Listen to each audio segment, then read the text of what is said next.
Followed by Residential English High School Girls Contingent.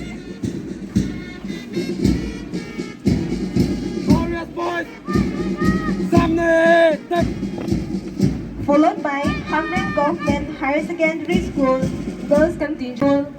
Girls Contingent.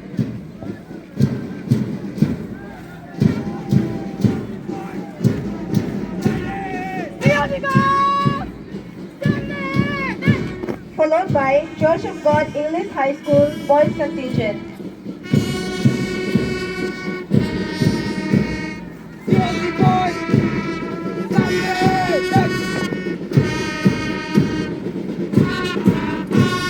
At the last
Ahok Aron Kelong Arni Ini Ladak Rongbong Ronghang Patu Aslam Along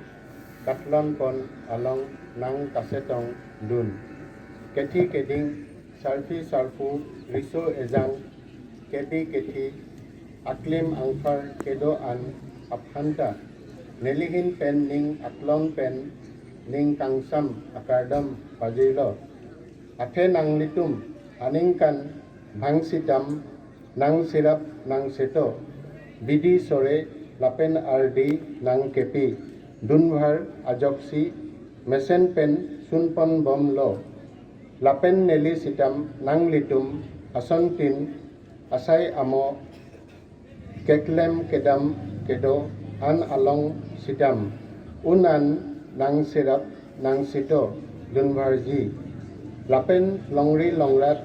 Abharman Asai Keklem Pi Atum Afanta Un An RDP Dunvarji Kardam Sordear Rais আজি ৭২তম গণৰাজ্য দিৱসৰ এই পবিত্ৰ ক্ষণত আপোনালোক সকলোকে আন্তৰিক শ্ৰদ্ধা স্নেহ আৰু উলগ জনালো স্বাধীনতা সংগ্ৰামত অংশগ্ৰহণ কৰা সকলো বীৰ বীৰংগনাৰ অপৰিসীম ত্যাগ আৰু আত্মবলিদানৰ কথা সোঁৱৰণ কৰি তেখেতসকললৈ আমাৰ সকলোৰে হৈ শ্ৰদ্ধা জ্ঞাপন কৰিলোঁ জাতিৰ পিতা মহাত্মা গান্ধী আৰু ভাৰতৰ সংবিধানৰ মূল খুঁটা বাবা চাহেব আম্বেদকাৰ মহোদয়কে ধৰি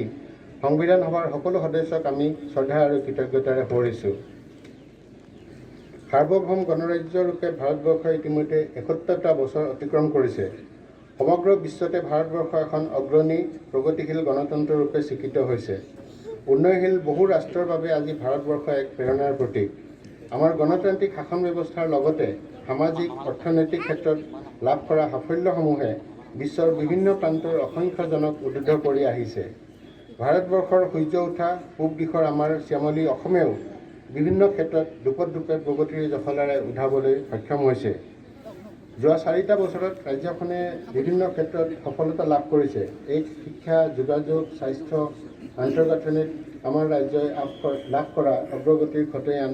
অনাগত দিনত অসম ভূমিক ভাৰতবৰ্ষৰ অন্যতম শ্ৰেষ্ঠ ৰাজ্যৰূপে নিশ্চয় স্থাপিত কৰিব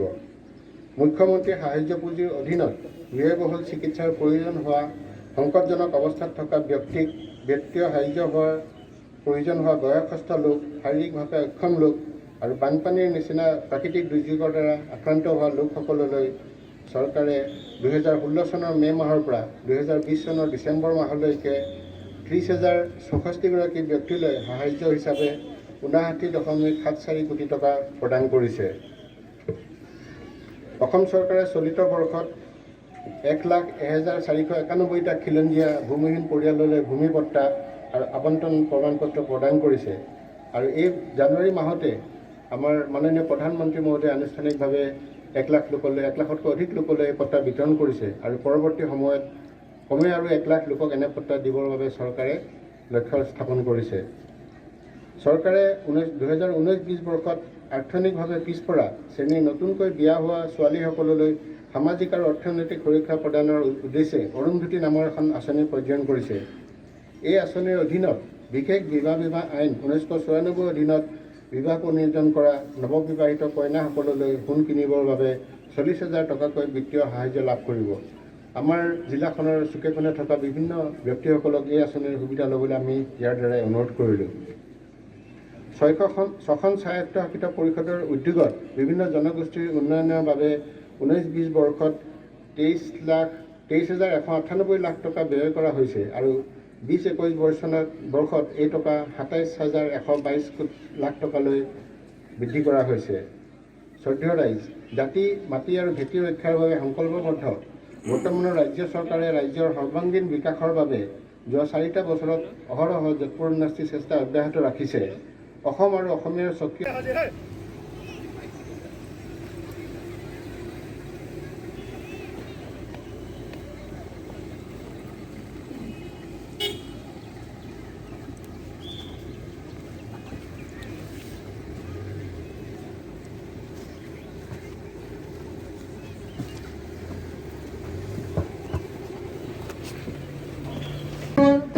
Girls contingent.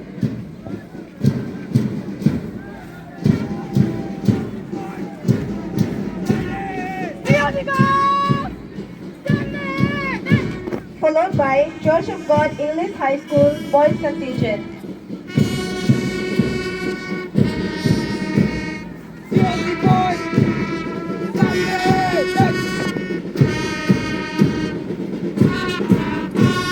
At the last